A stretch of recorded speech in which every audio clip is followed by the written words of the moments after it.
पैसे वापसी करने से यह अपराध खत्म नहीं हो जाता। और इसलिए यह जवाब तो जनता को, संजय राउत जी को और उनकी पत्नी को देना ही होगा कि ये जो पैसे का ट्रांजैक्शन आपके खाते में हुआ, ठीक है आपने बता दिया उधार है, लेकिन जिस महिला ने, प्रवीण राउत की पत्नी ने, माधुरी राउत ने जो आपको पैसा दिया वो तो अपराध का था। भाई ट्रांजैक्शन बैंक की तो पकड़ी जाती है, जैसे अब संजय राउत की पत्नी के खाते में जो पैसा आया वो ईडी की पकड़ में आ गया। लेकिन 95 करोड़ रुपए का घोटाला है साहब। पीएमसी बैंक घोटाले से एचडीआईएल के खाते में पैसा गया, जो 6500 करोड़ रुपए का घोटाला है, उसमें से लगभग 95 करोड़ रुपया ये मिलकर के एचडीआईएल के खाते से ये प्रवीण राउत के खाते में आया है। और प्रवीण राउत ने ये लोन लिया था ये कह करके मुझे जो है जमीन खरीदनी है, और उसमें घोटालेबाजी हो गई वापस, क्योंकि लौटाया नहीं और दस्तावेज भी फर्जी लगाए, जिसके कारण से वो बंद है। तब ईडी का जो जांच एंगल है वो 2 लाख, 5 लाख, 55 लाख पत्नी के खाते में कितने आए ये मैटर नहीं है।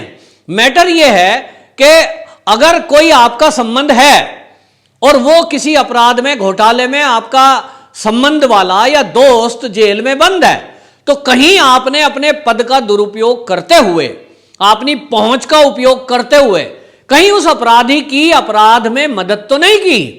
ईडी का जांच का एंगल ये है। नमस्कार, मैं हूं पवन त्यागी। संजय राउत शिवसेना के बड़े नेता हैं और वो ईडी को बोल रहे थे कि ईडी गीदड़ है, लेकिन आज वो खुद भीगी बिल्ली बन गए हैं और उन्होंने ईडी की जांच को लेकर जिस तरह का एंगल चला, और उस एंगल में संजय राउत की पत्नी भी फंसी। आप जानते हैं जिस तरह से ईडी पीएमसी बैंक घोटाले की जांच कर रही है, और उस घोटाले का मुख्य आरोपी प्रवीण राउत, जो कि संजय राउत का दोस्त भी है बहुत निकट का, उसकी पत्नी माधुरी राउत ने संजय राउत की पत्नी के खाते में 67 लाख रुपए, 67 लाख रुपए अलग अलग हिस्सों में दिए थे, जिसमें 55 लाख रुपए संजय राउत ने ये बताया कि ये उधार उसने दिए थे और बगैर ब्याज के उधार था।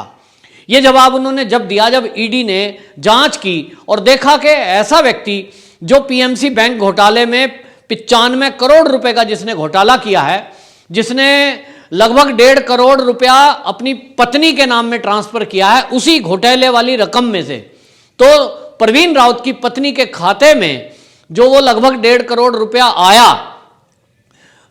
माधुरी राउत के खाते में, वो जो पैसे आए उस पैसे में से माधुरी राउत ने उसमें से कुछ हिस्सा, जो कि लगभग 55 लाख रुपए है, वो भेजा संजय राउत की पत्नी वर्षा राउत के खाते में।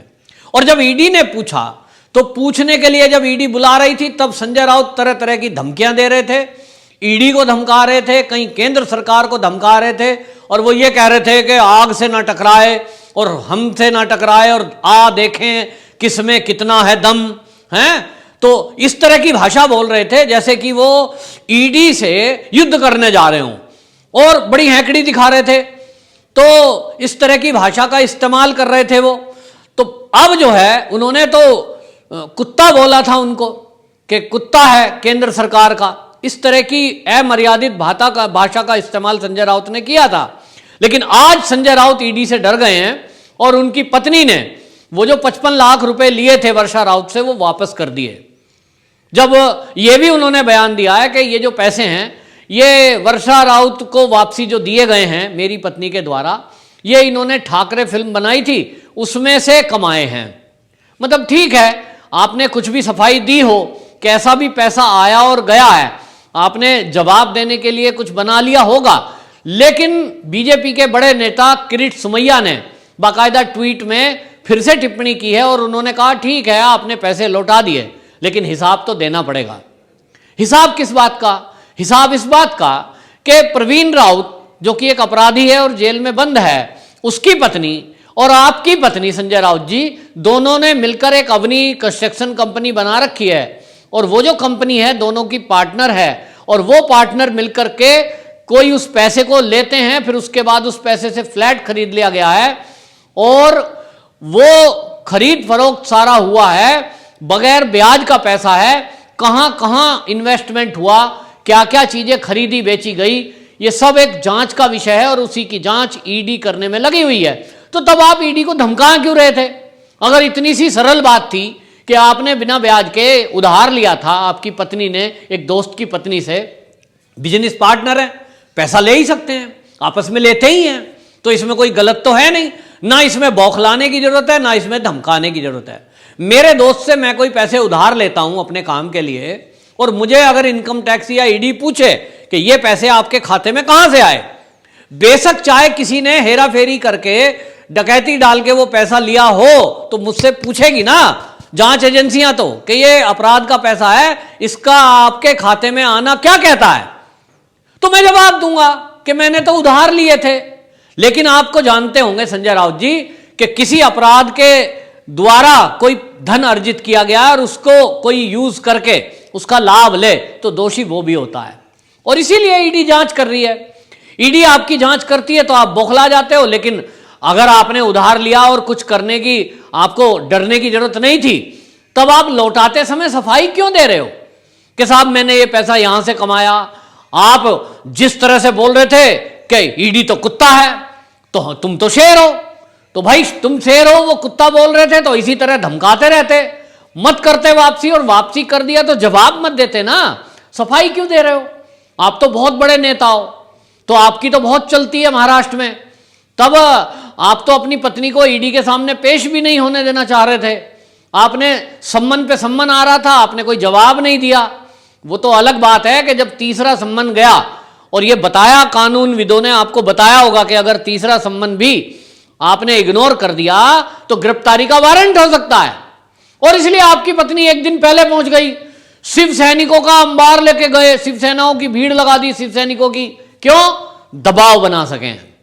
तो डराने की, धमकाने की, दबाव की नीति आप क्यों कर रहे हो?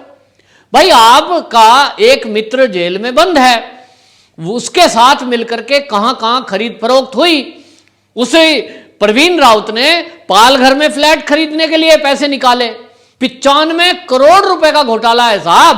पीएमसी बैंक घोटाले से एचडीआईएल के खाते में पैसा गया, जो 6500 करोड़ रुपए का घोटाला है, उसमें से लगभग 95 करोड़ रुपया ये मिलकर के एचडीआईएल के खाते से ये प्रवीण राउत के खाते में आया है, और प्रवीण राउत ने ये लोन लिया था ये कहकर के मुझे जो है जमीन खरीदनी है, और उसमें घोटालेबाजी हो गई, वापस क्योंकि लौटाया नहीं, और दस्तावेज भी फर्जी लगाए, जिसके कारण से वो बंद है। तब ईडी का जो जांच एंगल है वो 2 लाख, 5 लाख, 55 लाख पत्नी के खाते में कितने आए, ये मैटर नहीं है। मैटर ये है कि अगर कोई आपका संबंध है और वो किसी अपराध में, घोटाले में आपका संबंध वाला या दोस्त जेल में बंद है, तो कहीं आपने अपने पद का दुरुपयोग करते हुए, अपनी पहुंच का उपयोग करते हुए कहीं उस अपराधी की अपराध में मदद तो नहीं की। ईडी का जांच का एंगल यह है, और ईडी आपके इस जवाब से संतुष्ट है कि नहीं ये थोड़े दिन में पता चलेगा। लेकिन किरीट सुमैया ने जैसा खोला है कि इस घोटाले में संजय राउत मिले हुए हैं, ये आरोप उन्होंने लगाया, लेकिन वो जवाब मांग रहे हैं कि अगर नहीं है तो आप जवाब दीजिए। वो जवाब आपसे मांग रहे हैं किरीट सुमैया, तो ये जवाब ईडी को भी चाहिए। वो देख रहे हैं कि किसी तरह से आपने वो जो प्रवीण राउत है उसकी कोई मदद तो नहीं की, वो जो गरीबों का पैसा हड़पा है, जो पीएमसी का बैंक घोटाला है, गरीबों के पैसे उसमें रखे थे वो लूट लिए गए, जिससे आज गरीबों को पैसे नहीं मिल रहे हैं। तो हजारों गरीब परेशान हैं मुंबई के, उनका पैसा किस किस की जेब में गया है ये जांच करने का काम ईडी का, और उनके पैसे वापसी करने का काम ईडी का है। तो एचडीआईएल कंपनी के जो डायरेक्टर हैं वो जेल में हैं और उनकी संपत्तियां जब्त की जा रही हैं।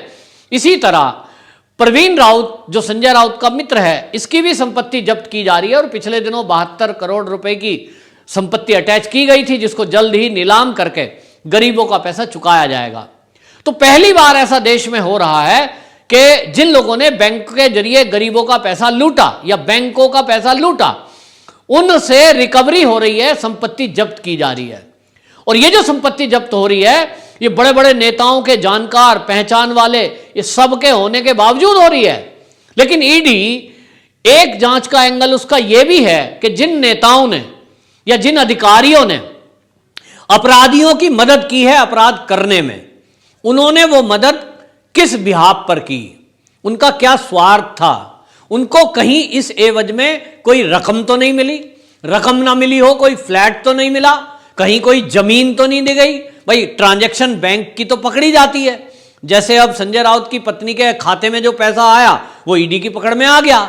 लेकिन अगर कोई प्लॉट दे दिया होगा, कोई फ्लैट बना करके परवीन राउत ने दे दिया होगा संजय राउत को, इसका पता कैसे चलेगा? ये तो पेपर से ही पता चलेगा ना, कि कहीं पेपर रखे होंगे। तो इस खोजबीन में हालांकि ईडी भी लगी है और उनकी मदद में किरीट सुमैया भी लगे हैं।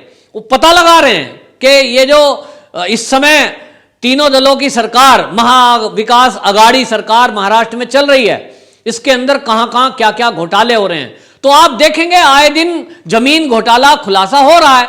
कभी पता चलता है कि एनसीपी के नेता पकड़े जा रहे हैं, वो घोटाला कर रहे हैं।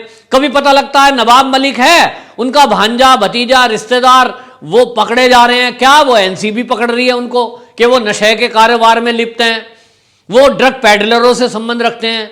कभी कभी आप देखेंगे कहीं जो है शिवसेना के लोग पकड़े जा रहे हैं। तो ये बड़ा एक पेचीदा सा गठजोड़ है, जहां ड्रग माफियाओं से एंगल निकल रहा है सरकार के लोगों का, वहीं आप देखिए कि जमीनों के घोटाले खुलासे हो रहे हैं आए दिन। और वहीं आप देखो कि ये घोटाले पे घोटाले जो हो रहे हैं, इसमें बड़े बड़े नेताओं के नाम आ रहे हैं। इससे महाराष्ट्र सरकार इस तरह बौखला गई है कि वो ये भी भूल गई कि उसको कब क्या कहना है। तो कभी वो ईडी जैसी संस्था को गाली दे देते हैं, कभी वो सीबीआई को कुछ बोल देते हैं, कभी वो एनसीबी को बोल देते हैं। और अब जब उनकी जांच खुद हो रही है और वो जांच के शिकंजे में महाविकास आघाड़ी के कई सारे नेता दलों के फंसते नजर आ रहे हैं, तब उनकी बेचैनी बढ़ती है और वो फिर तब आरोप लगा देते हैं केंद्र सरकार पर। भाई ऐसा तो चलेगा नहीं। अब जनता समझती है कि आपकी ये बहानेबाजी नहीं चलेगी। नेताओं ने बहुत बहाने बना लिए कि जब उनके ऊपर कोई जांच आ जाए, वो कई मामले में फंसते दिखाई दें, तो वो कह देते हैं साहब ये तो बदले की कार्रवाई हो रही है। अब ये नहीं चलने वाला। अब लोग समझते हैं, अब पब्लिक को सबको पता है कि 6500 करोड़ रुपए का बैंक घोटाला, पीएमसी बैंक घोटाला, उसमें कौन जुड़ा हुआ है? तो उसमें जुड़ा हुआ है परवीन राउत। कौन है परवीन राउत? संजय राउत का परम मित्र। वो परम मित्र है तो ये घोटाला किया, तो ऐसा हो सकता है क्या कि इन दोनों के लिंक हैं, इन दोनों की दोस्ती है और संजय राउत ने कोई उनकी मदद ना की हो? आम जनता के मन में ये शंका है कि जरूर मदद की होगी। और इसका एक छोटा सा उदाहरण, छोटा सा सबूत एक सामने भी आ गया कि संजय राउत की पत्नी को कुछ पैसा दिया गया। अब वो पैसा लौटा दो, लेकिन इससे कोई अपराध तो कम नहीं होता। आप किसी का कोई नुकसान कर दो, उसके बाद बोलो नहीं जी साहब ये तो ऐसे नहीं वैसे था और मैं पैसे वापस कर रहा हूं। तो पैसे वापसी करने से ये अपराध खत्म नहीं हो जाता। और इसलिए ये जवाब तो जनता को, संजय राउत जी को और उनकी पत्नी को देना ही होगा कि ये जो पैसे का ट्रांजैक्शन आपके खाते में हुआ, ठीक है आपने बता दिया उधार है, लेकिन जिस महिला ने, परवीन राउत की पत्नी ने, माधुरी राउत ने जो आपको पैसा दिया वो तो अपराध का था। तो कहीं उस अपराध के पैसे को यूज करके आपने जो उसको भोगा है, क्या इसके कारण आप भी अपराधी नहीं हैं? यह जवाब संजय राउत को, महाराष्ट्र की और मुंबई की पब्लिक को देना है। वंदे मातरम।